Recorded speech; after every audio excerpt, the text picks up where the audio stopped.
Get a real job. My uncle mocked my investing at Christmas. Then the CFO called about an anonymous $297 million investor pulling out. Can you imagine spending years building something incredible from the ground up, only to have a family member constantly tear you down, mock your efforts, and then, at the peak of their hypocrisy, unknowingly pull the trigger on their own financial destruction with your hand on the lever?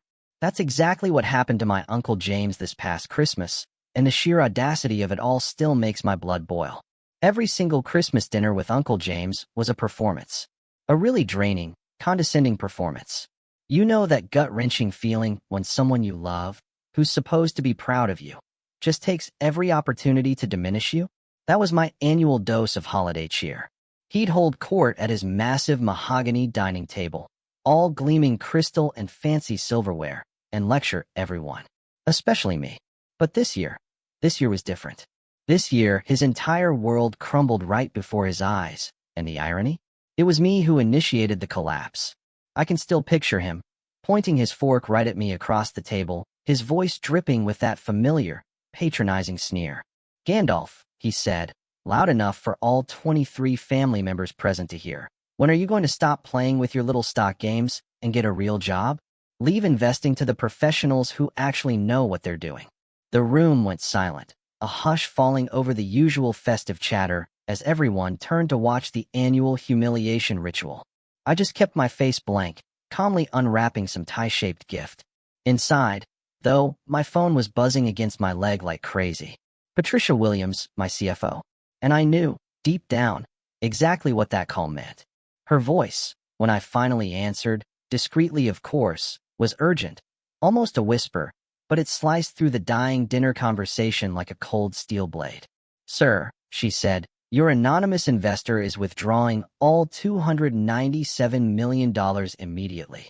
That was the moment. The beginning of the end for Uncle James's carefully constructed facade. You see, 8 years ago, according to everyone, especially Uncle James, I was throwing my life away. I dropped out of college, a finance major no less. Much to the horror of my professors who preached that success in investing took decades of experience and massive institutional backing. Uncle James, he led the family choir of disappointment. He'd theatrically shake his head at family gatherings, convinced I was a lost cause, destined for, well, I'm not sure what he thought, but it wasn't good. But while they were all busy talking, judging, and predicting my downfall, I was working. I was studying. For 18 grueling months, my tiny studio apartment became my entire world. My walls literally vanished under a mosaic of charts, commodity prices, interest rate fluctuations, sector rotations. I devoured annual reports from every Fortune 500 company I could get my hands on. I practically memorized cash flow patterns and debt structures until those numbers weren't just figures anymore. They started telling vivid, compelling stories in my head. My big breakthrough came when I realized most retail investors were so fixated on daily price movements. They completely missed the bigger picture, long-term value creation. I developed a system. Find genuinely undervalued companies with strong management and competitive advantages. And then, this is key, invest for the long haul. My first success? Turning $3,000 into $12,000 in 18 months. The next? $15,000 into $42,000 over 2 years. By my 25th birthday, I was managing a portfolio worth $1.8 million. To keep everything completely under wraps, I incorporated multiple shell companies across different states. Layers of legal separation meant my identity remained completely anonymous. Every investment I made flowed through this intricate network, ensuring that the target companies never had a clue who was truly providing their capital. It was airtight. Then, 5 years ago, I stumbled upon Sterling Manufacturing. I was deep into researching industrial suppliers in the Midwest. It was a family-owned company, 60 years strong, churning out specialized components for the automotive and aerospace industries. But their financial statements? They weren't just concerning. They screamed desperation, declining revenues, mounting debt, and cash flow problems so severe they threatened immediate bankruptcy. Most people would run a mile. But what truly caught my eye wasn't the distress itself, but the undeniable underlying value. They owned valuable real estate, had deeply entrenched customer relationships, and boasted manufacturing capabilities that competitors would pay premium prices to acquire. This company didn't need a miracle. It just needed a massive capital injection and some smart, strategic guidance to weather the economic storm. I spent 3 intense weeks on due diligence. I even visited their facilities undercover, posing as a potential vendor. I interviewed current and former employees. Every bit of my analysis was confirmed. Sterling was fundamentally sound, but financially starved. And then came the kicker. The ownership trail. It led right back to my Uncle James. I had no idea he was even involved when I started my research. He'd inherited the company from his father-in-law, and it was clear as day he was completely out of his depth, struggling to manage both the business operations and the crushing weight of family expectations. Public records showed him taking larger and larger salaries each year, even as the company's performance spiraled downwards. It was a mess. So, I structured my investment through Pinnacle Capital Holdings, one of my shell entities. The legal documents were precise: a $297 million injection in exchange for preferred shares and, crucially, operational oversight rights. Uncle James would retain nominal control, just enough to save face, but my representatives would handle all strategic decision-making. The transformation was immediate. We upgraded manufacturing equipment, streamlined production processes, and aggressively expanded into emerging markets. Within 2 years, Sterling was profitable again.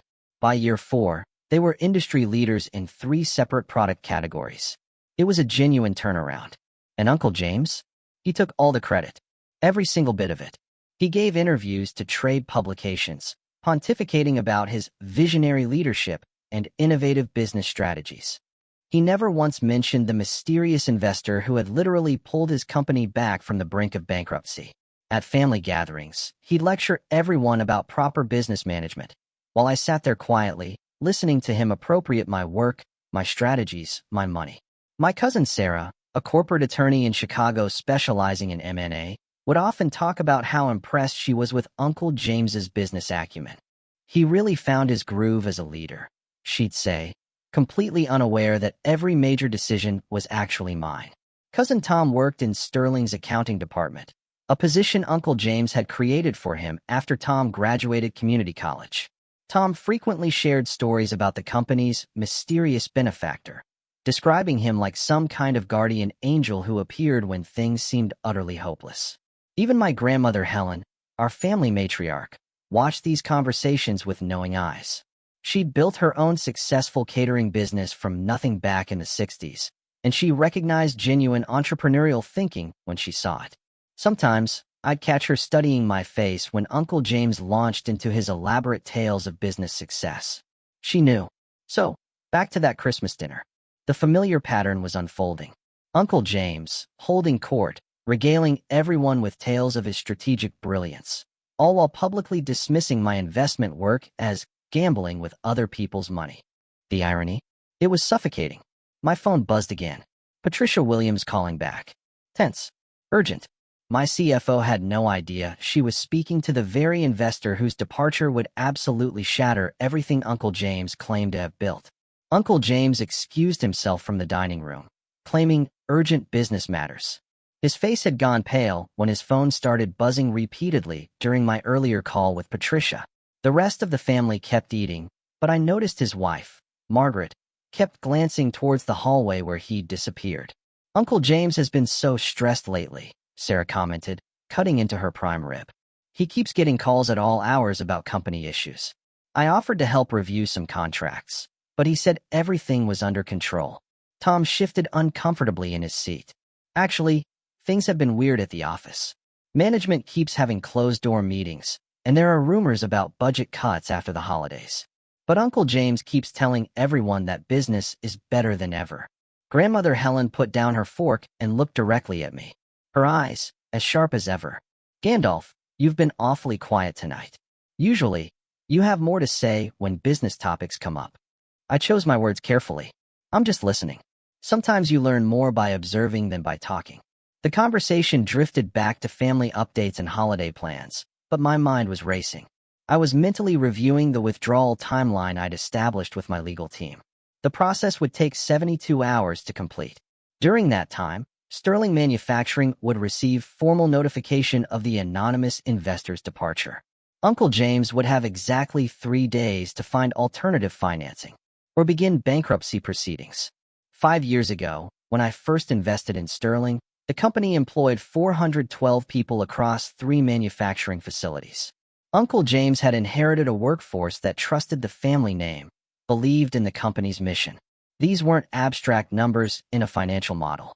These were real people with mortgages, car payments, children's college funds, all depending on Sterling's continued operation. I had always planned for this moment to come eventually. My investment strategy never involved permanent ownership of any single company. The goal was to identify undervalued assets, provide capital for recovery and growth, and then exit when maximum value had been created. Sterling had reached that point 6 months ago, but I delayed the withdrawal. Why? Because I knew Uncle James completely lacked the skills to maintain the company's success independently. But now, his public humiliation, his constant undermining of my quiet achievements, it had forced my hand. I couldn't keep subsidizing his ego while he diminished my accomplishments in front of our entire family. Uncle James returned to the dining room about 20 minutes later.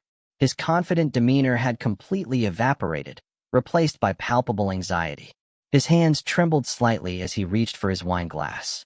Margaret noticed immediately. "Everything all right, honey?" she asked, her voice carrying the deep concern of someone who'd been married long enough to recognize genuine distress. "Fine, fine," Uncle James replied, but his voice completely lacked conviction. "Just some year-end accounting issues that need attention. Nothing major." Tom leaned forward.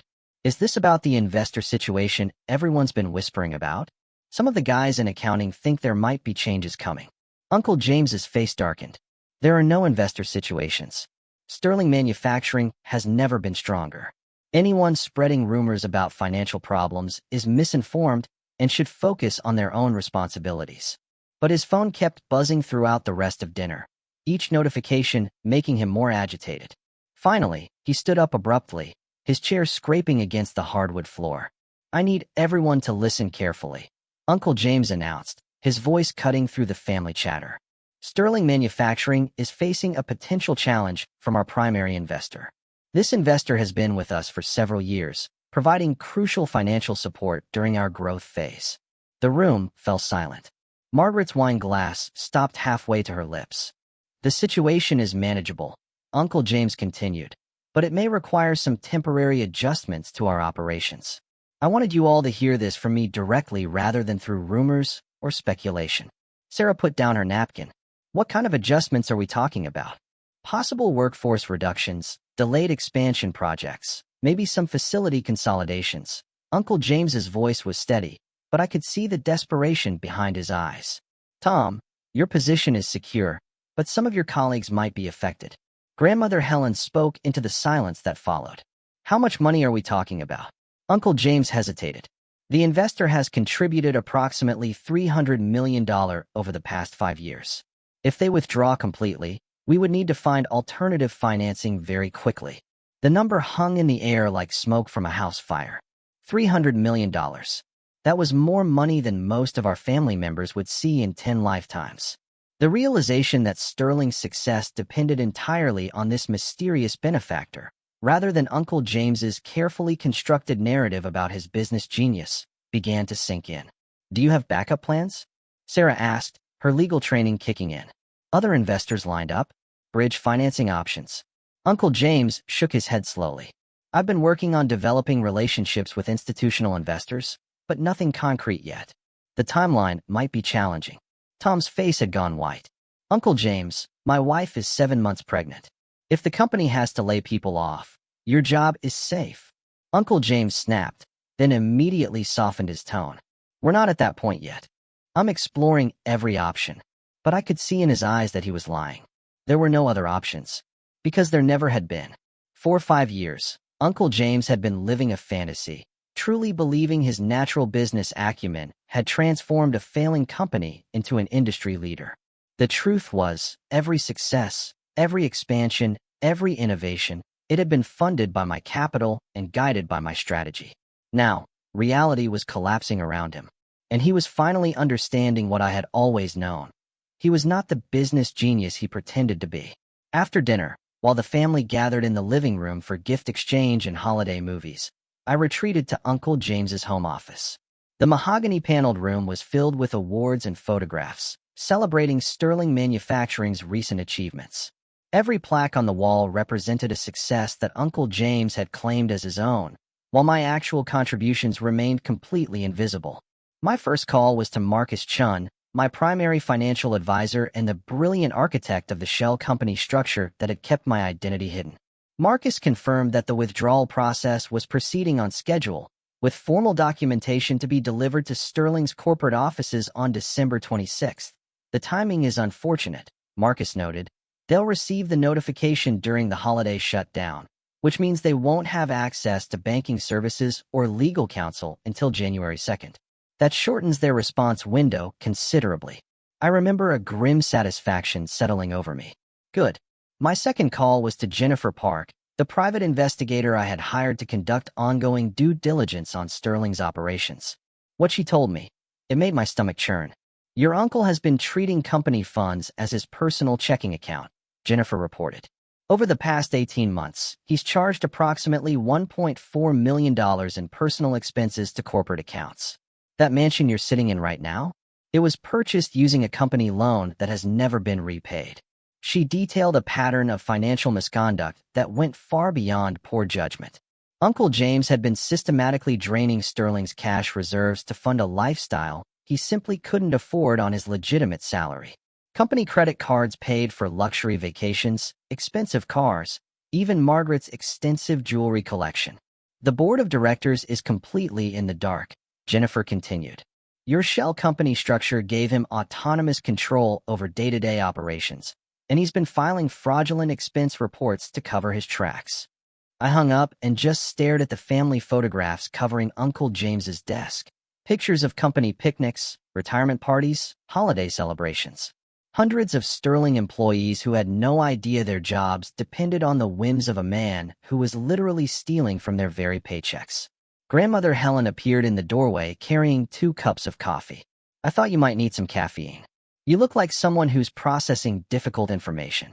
She settled into the leather chair across from Uncle James's desk, studying my face with the same perceptive intelligence that had built her catering empire from a single food truck.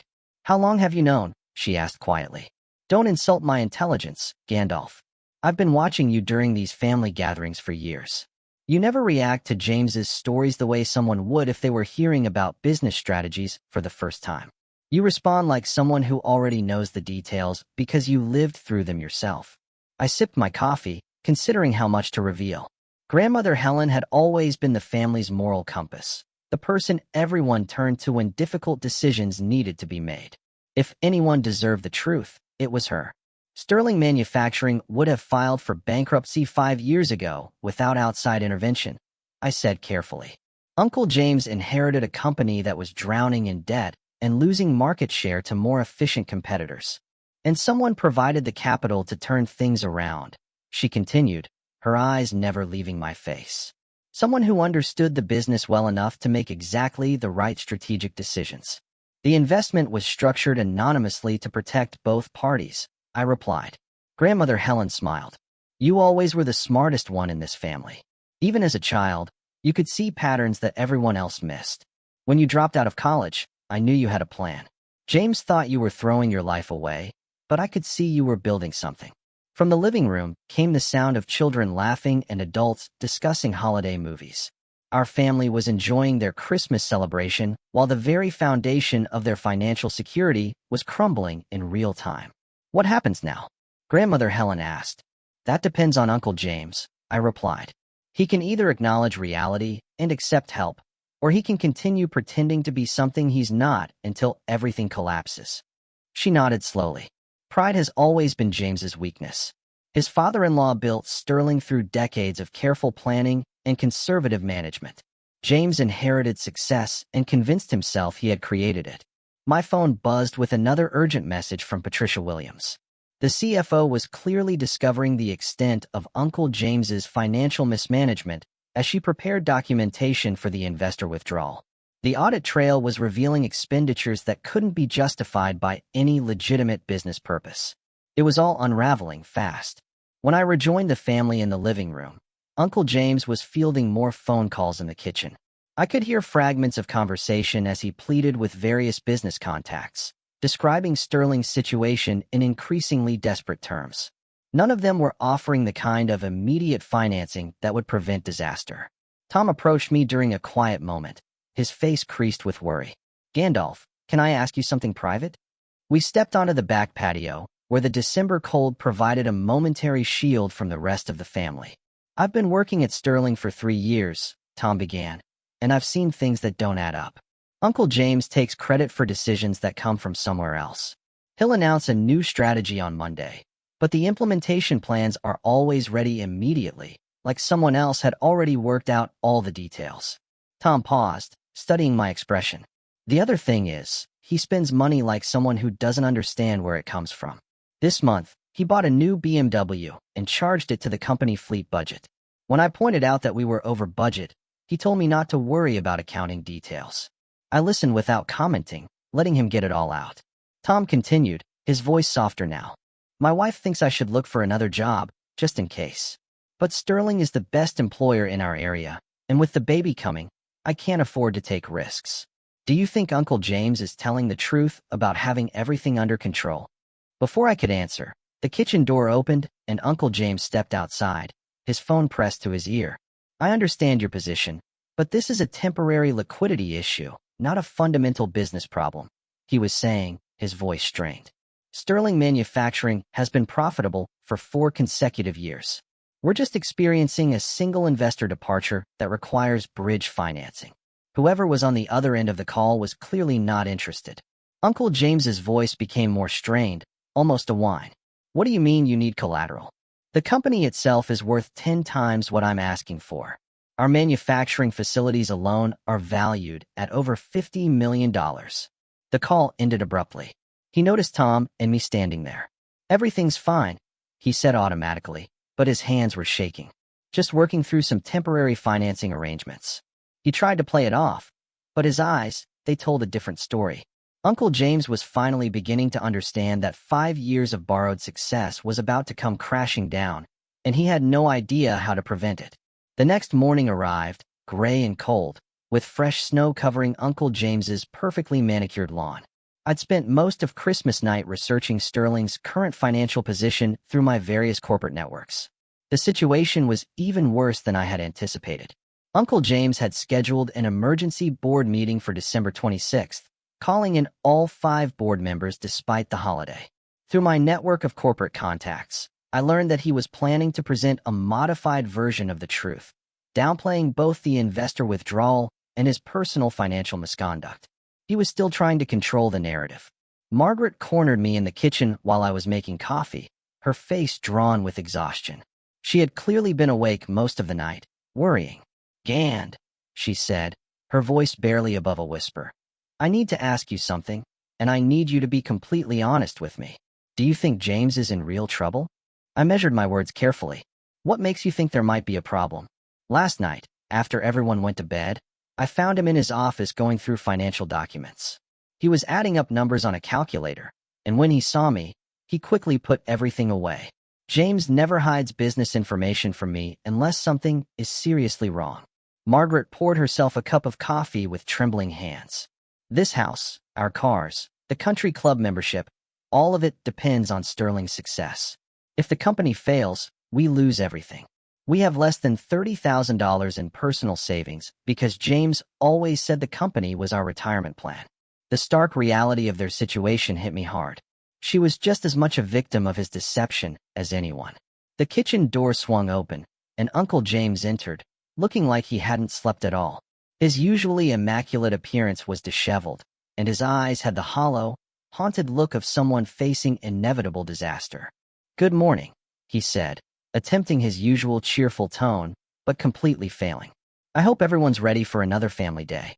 We have the board meeting this afternoon, but that shouldn't interfere with our holiday celebration." Margaret studied her husband's face. "James, maybe it's time to tell everyone the complete truth about what's happening. The family deserves to know if their jobs and financial security are at risk." "There's no risk," Uncle James replied, but his voice lacked conviction. "I've been through difficult periods before. This is just another business challenge that requires strategic thinking. Tom appeared in the doorway, still wearing yesterday's clothes, looking equally distraught. Uncle James, I've been thinking about our conversation last night. If Sterling really is in trouble, maybe I should start looking for backup options. I can't afford to be unemployed with a baby coming. Uncle James's facade finally cracked. Damn it, Tom. I told you your job is secure. Why doesn't anyone in this family trust my judgment? The outburst stunned everyone into silence. Uncle James had always prided himself on maintaining perfect composure, especially in front of family members. Seeing him lose control was like watching a dam burst. Sarah walked into the kitchen at that moment, carrying her laptop bag. She had that sharp, determined look she gets when she's about to deliver bad news. I took the liberty of doing some research on Sterling Manufacturing's public filings, James. We need to talk privately about what I found. Uncle James's face went white. What kind of research? Corporate debt structures, asset valuations, and cash flow statements from the past 5 years, Sarah said, her voice taking on the professional tone she used when delivering bad news to clients. Also, some interesting patterns in executive compensation and expense reporting. Grandmother Helen joined us, surveying the tension in the kitchen with her characteristic perceptiveness. It seems like this family meeting needs to happen sooner rather than later, James. Whatever you're dealing with, we're stronger when we face problems together. Uncle James looked around the kitchen at his family members, all of whom were staring at him with expressions ranging from deep concern to open suspicion. The weight of 5 years of deception was finally becoming unbearable. Fine, he said, slumping into a chair. Let's all go into the living room, and I'll explain the situation completely. 20 minutes later, the entire extended family was gathered in Uncle James's spacious living room. He stood in front of the fireplace, looking like a defendant preparing to address the jury. Sterling Manufacturing is facing the potential loss of our primary investor, he began, his voice steady but strained.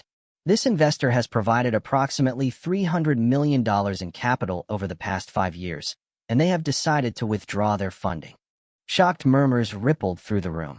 $300 million was an almost incomprehensible amount of money to most family members. Sarah leaned forward. Who is this investor, and why are they withdrawing now? The investment was structured anonymously through shell companies, Uncle James replied. I don't know the investor's identity, and they've never provided a reason for their decision. The withdrawal process is already underway. Tom raised his hand, like he was back in school. What does this mean for the company's employees? Uncle James hesitated.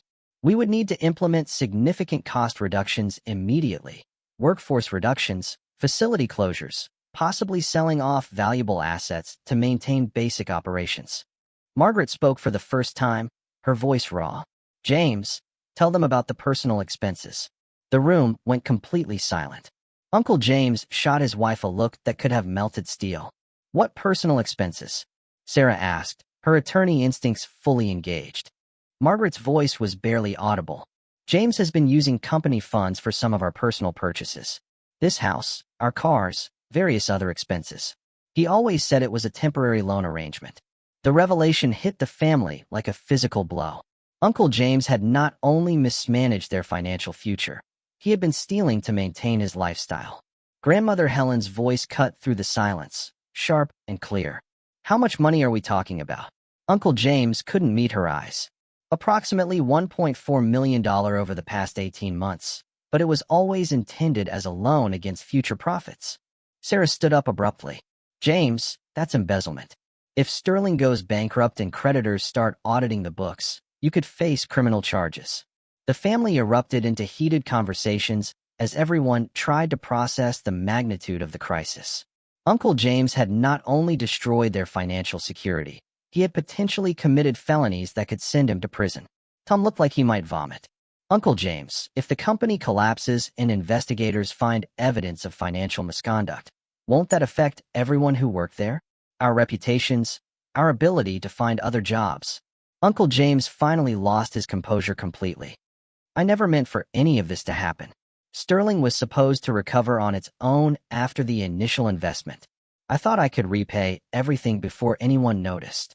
Grandmother Helen's voice was cold as winter air. James, you've endangered everyone in this room. Our family's reputation, Tom's career, Margaret's financial security, All of it. And for what? So you could pretend to be a successful businessman. Uncle James looked around the room at the faces of his family members, seeing disappointment and anger where he had once commanded respect. The truth was finally out, and there was nowhere left to hide.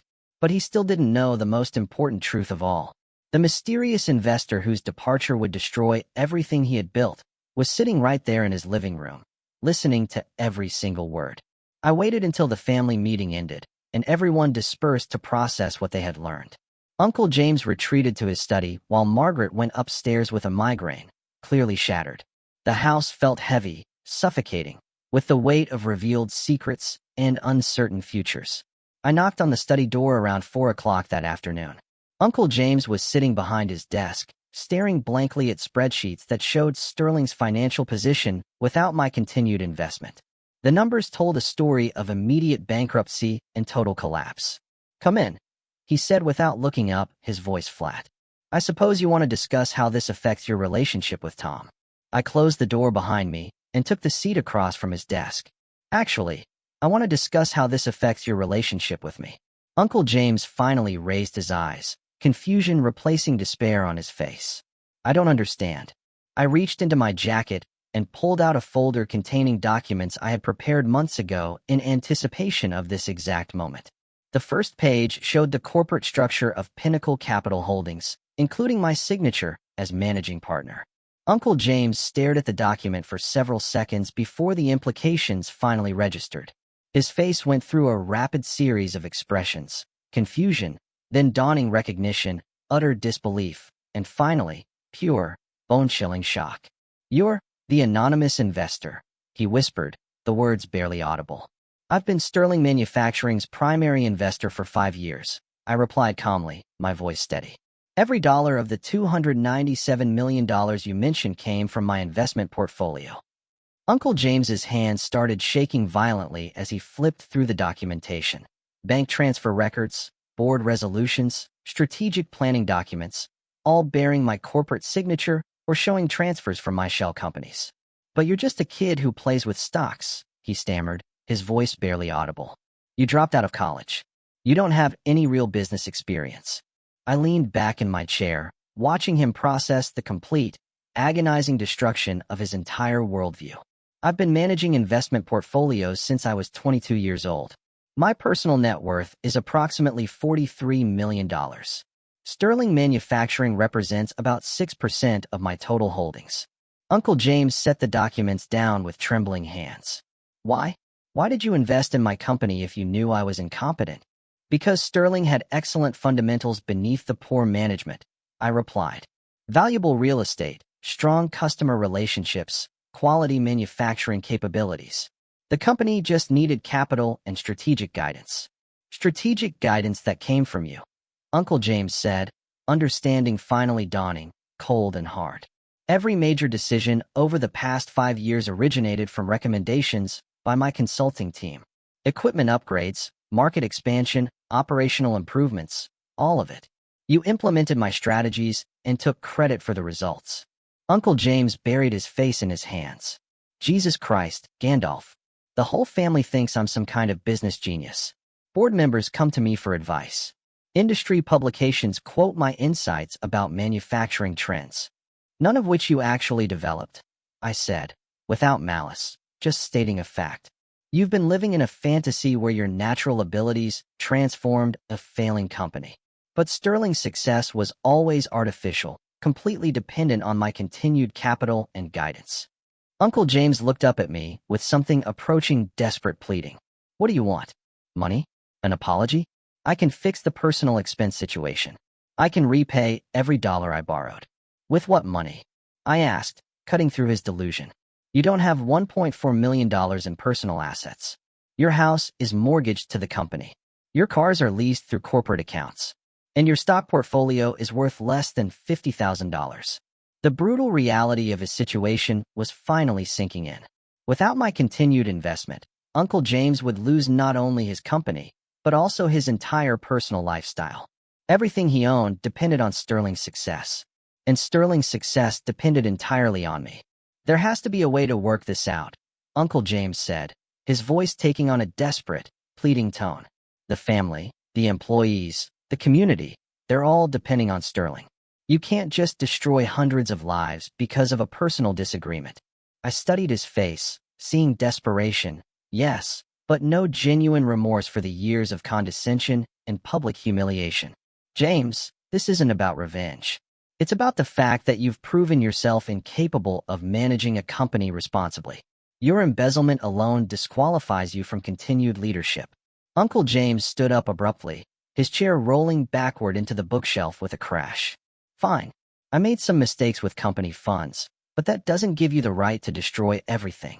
I built relationships with customers, developed strategic partnerships, created value that goes beyond just money. You didn't build anything, I replied calmly, my voice firm. You were a figurehead implementing strategies developed by my consulting team.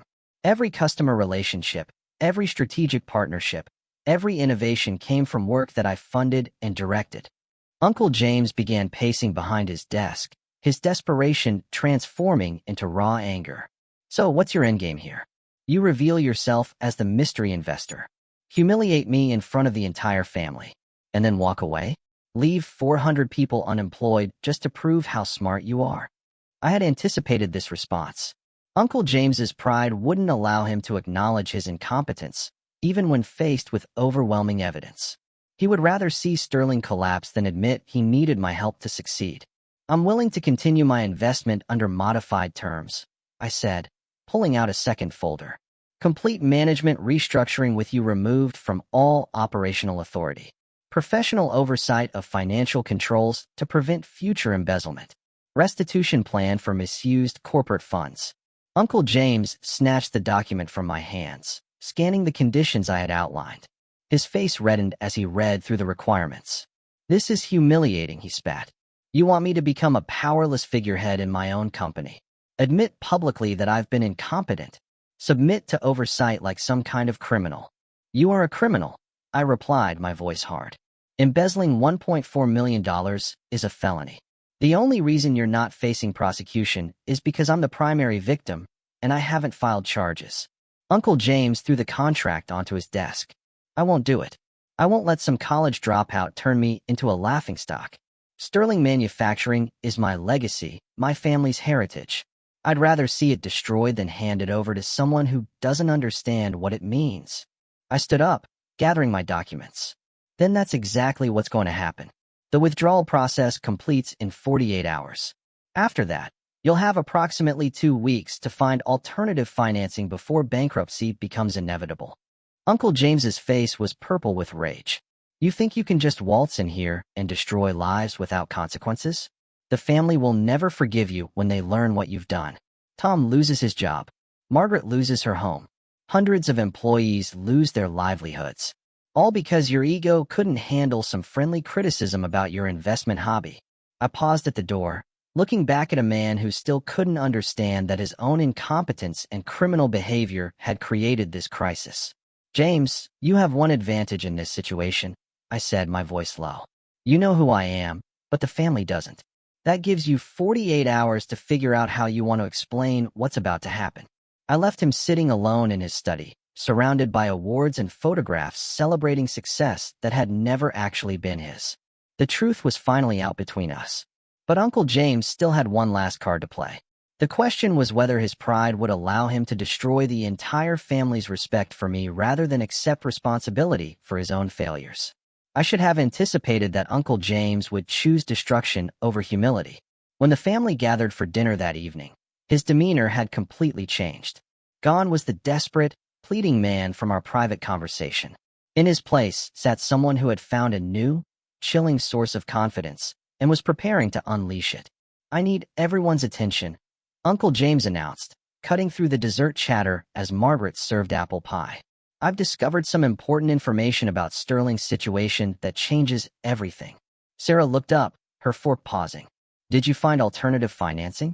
Better than that, Uncle James replied, his voice carrying a vindictive edge that made my stomach tighten. I've learned the identity of our mysterious investor. The room fell silent, a collective gasp almost. Tom set down his fork and leaned forward, expectant. Uncle James smiled, but there was absolutely no warmth in it.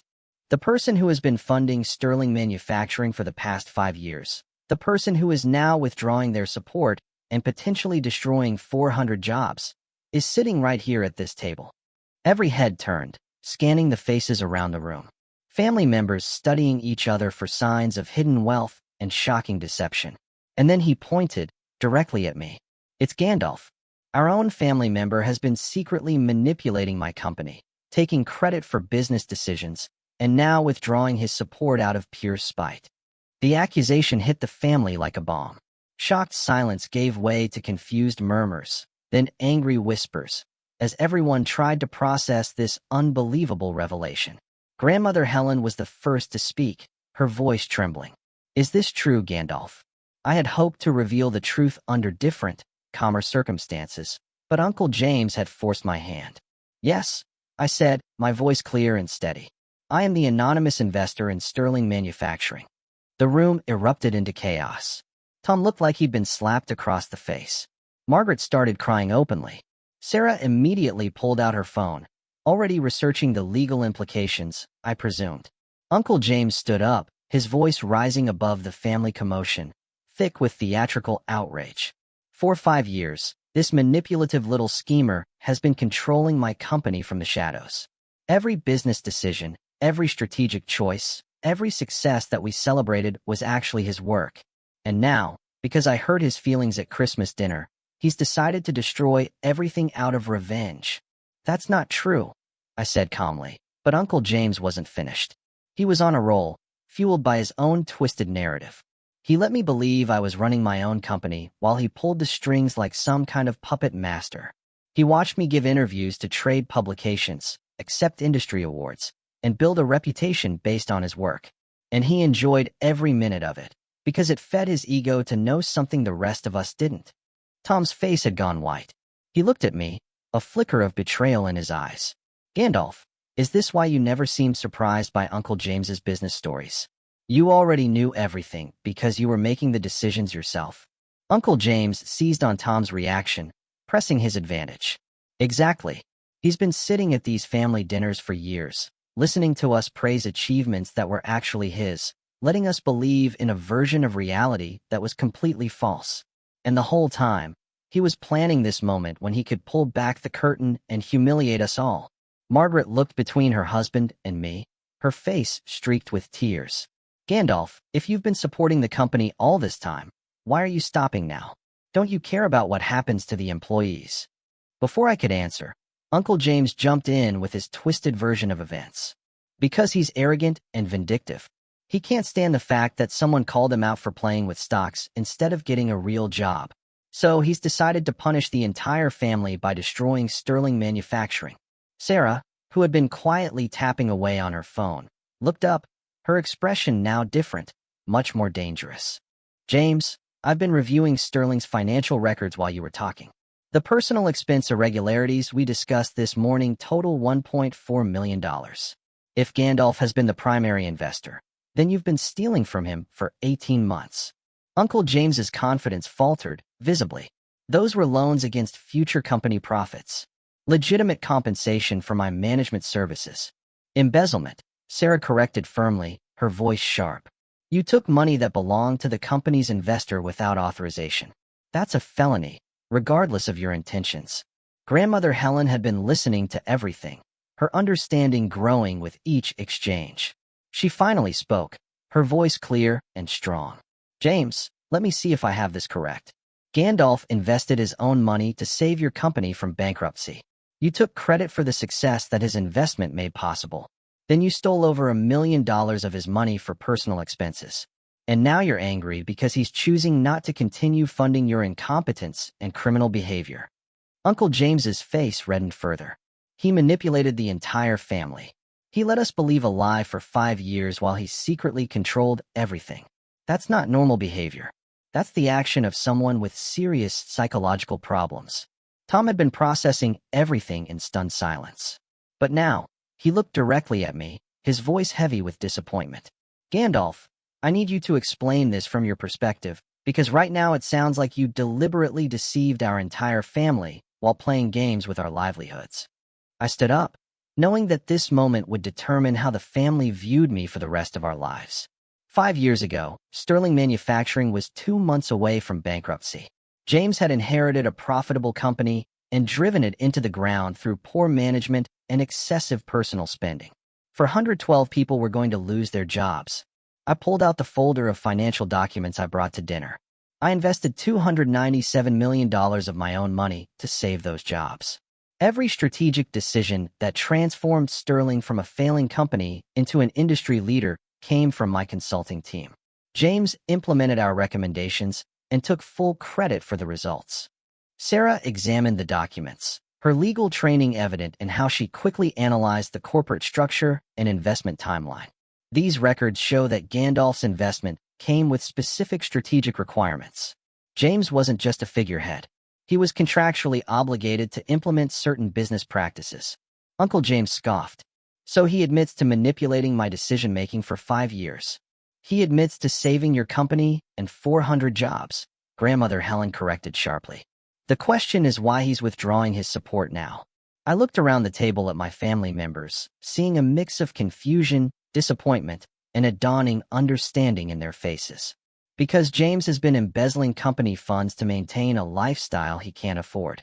Because he's been lying to investors, employees, and family about the company's actual financial position. And because his pride prevents him from accepting the professional management oversight necessary to prevent future misconduct. Tom leaned forward. What kind of oversight are you talking about? I pulled out the contract I had offered Uncle James earlier. Professional financial controls to prevent embezzlement, independent board oversight of major decisions, a restitution plan for misused funds. James would retain an executive position but lose autonomous control over company resources. Uncle James snatched the contract from Tom's hands. He wants to humiliate me publicly, force me to admit incompetence in front of employees and industry colleagues, turn me into a powerless figurehead in my own company. Sarah read through the contract terms carefully. Actually, this seems reasonable. Gandalf is offering to continue his investment under standard corporate governance practices. The oversight requirements are similar to what any institutional investor would demand after discovering financial misconduct. Margaret wiped tears from her face. James, maybe we should consider this if Gandalf is willing to continue supporting Sterling, and if it means the employees keep their jobs. Absolutely not.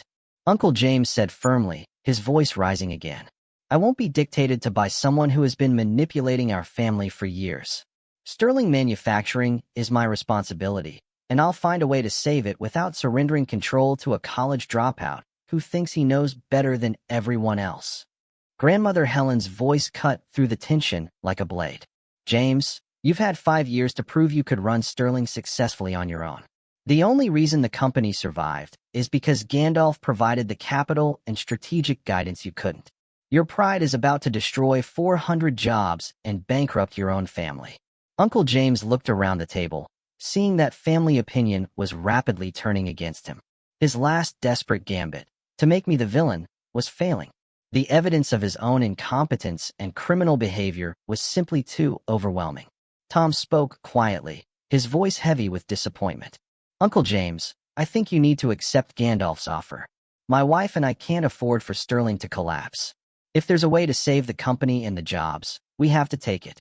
Uncle James stared at his nephew, the person whose future he was supposedly trying to protect. So, you're siding with him against me? I'm siding with 400 families who need their paychecks, Tom replied, looking him dead in the eye. Including my own. The family meeting ended with Uncle James storming out of the dining room, leaving the rest of us to discuss the practical implications of what had been revealed. But I knew the battle wasn't over. Uncle James's pride wouldn't allow him to accept defeat gracefully, and he still had one final, destructive card to play. The next morning brought news that Uncle James had made his choice.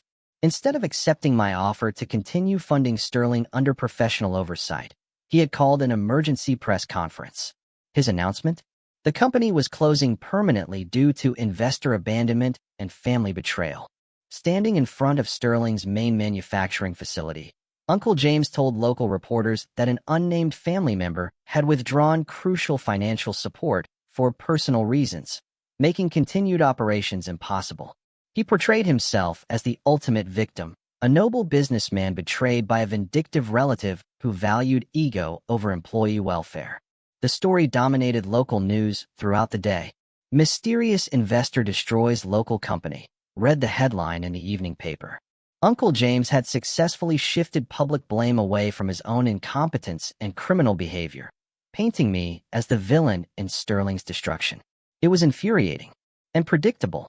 But Uncle James had underestimated both my resources and my fierce determination to protect the employees he was so casually using as pawns in his ego battle. While he was giving interviews about family betrayal, I was implementing a plan I had developed months earlier in anticipation of this exact scenario. By noon on December 28th, my legal team had filed incorporation papers for Sterling Industries LLC, a new company structured to purchase Sterling Manufacturing's assets immediately upon bankruptcy. Every single piece of equipment, every customer relationship, every patent and trademark would be acquired and transferred to the new entity. More importantly, every single Sterling employee would receive offer letters for identical positions with Sterling Industries, including full preservation of seniority, benefits, and pension rights. The transition would be seamless for everyone. Everyone. That is, except Uncle James, who would no longer have any role in the company's operations. Justice, swift and complete. Tom was the first family member I called with the news. "You mean everyone keeps their jobs?" he asked, his voice thick with relief. "Everyone except James," I confirmed. "The new company will be managed by professional executives with backgrounds in manufacturing and operations. No more family drama, no more financial misconduct. No more incompetent leadership." Tom was quiet for several seconds. "What about Uncle James? This is going to destroy him professionally." "James destroyed himself professionally when he chose pride over responsibility," I replied. "I gave him the option to remain involved under proper supervision. He chose public humiliation instead." The news of Sterling Industries LLC spread quickly through the community. Employees who had been facing terrifying unemployment suddenly had job security again. Customers who depended on Sterling's products could maintain their supply relationships. The economic impact on the local community would be minimal, if not positive. Uncle James, however, was rapidly discovering the true consequences of his final, desperate gambit. Industry colleagues who had respected his apparent business acumen were now learning about the embezzlement, the investor withdrawal, and the company's true financial history. His carefully constructed reputation as a manufacturing executive was evaporating in real time. It was a spectacular fall. Sarah called me that afternoon to discuss the legal implications of Uncle James's situation. "The district attorney's office has received the financial documents you provided," she said. "They're opening a formal investigation into the embezzlement allegations. James could be facing criminal charges, regardless of what happens to Sterling." Margaret had already moved out of the mansion, taking only personal belongings and leaving behind everything purchased with company funds. The house would be sold to provide partial restitution for Uncle James's financial misconduct. She was staying with grandmother Helen while she figured out her next steps. "I should have known something was wrong," Margaret told me when we spoke privately. "James was never good with money before Sterling's turnaround. Suddenly, he's buying expensive cars and talking about investment strategies he'd never shown interest in previously. I convinced myself he had learned from his father-in-law's example." Grandmother Helen invited me to dinner on New Year's Eve, just the two of us. In her small apartment above the catering business she still operated at 82 years old. The contrast with Uncle James's mansion was striking, but somehow it felt more comfortable, more real.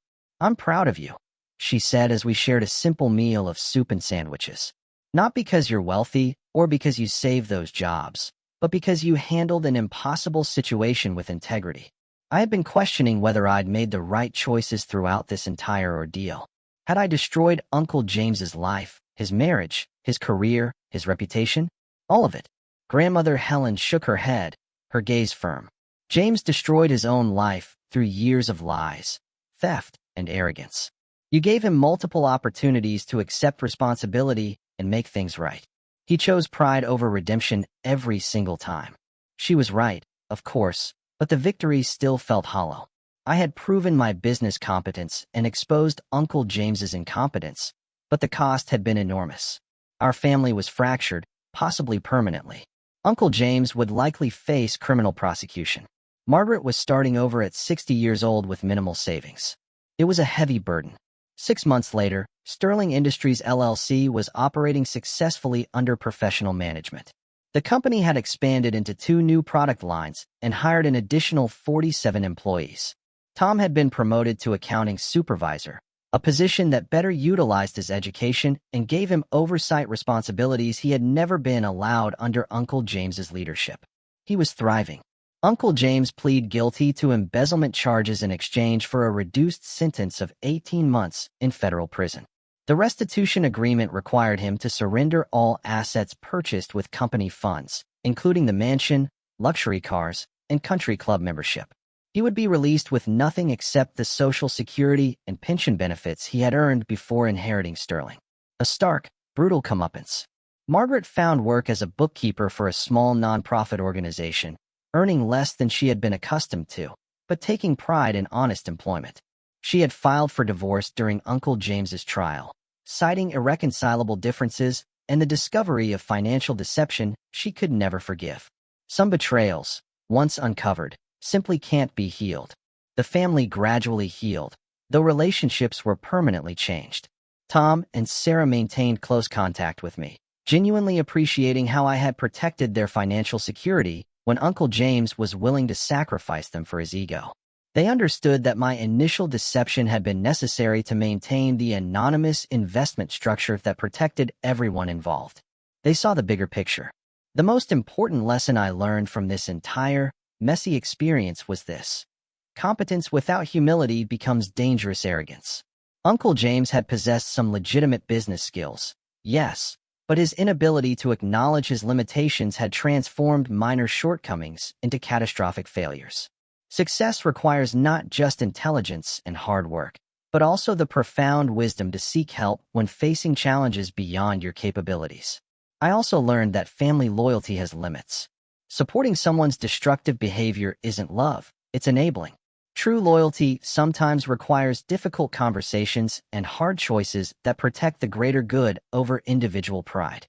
Sometimes, tough love is the only love that truly matters. Sterling Industries continues to thrive 5 years later. Now employing over 600 people across 4 facilities, the company has become a case study in successful business turnarounds. Though most people don't know the full, dramatic story of how close it came to complete destruction.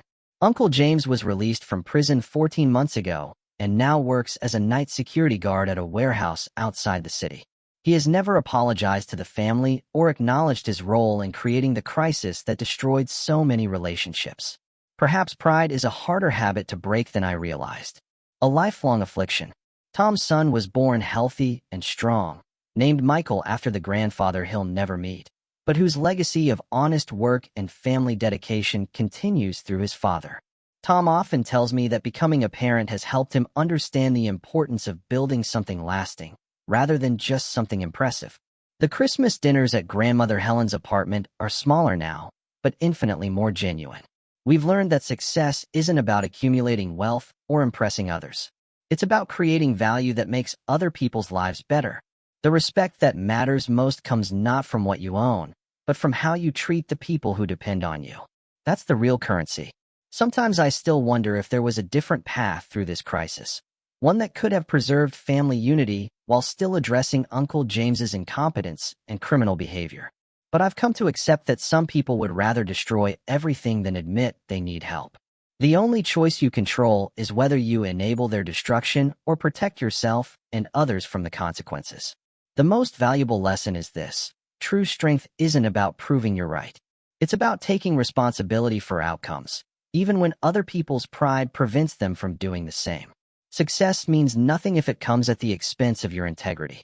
But integrity means nothing if it doesn't protect the people who depend on you.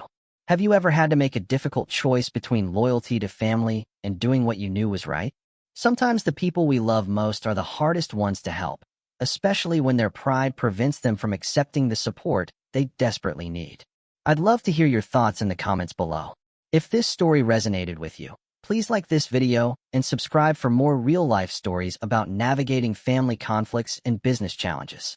Share this with someone who might benefit from hearing about the importance of balancing personal relationships with professional responsibilities.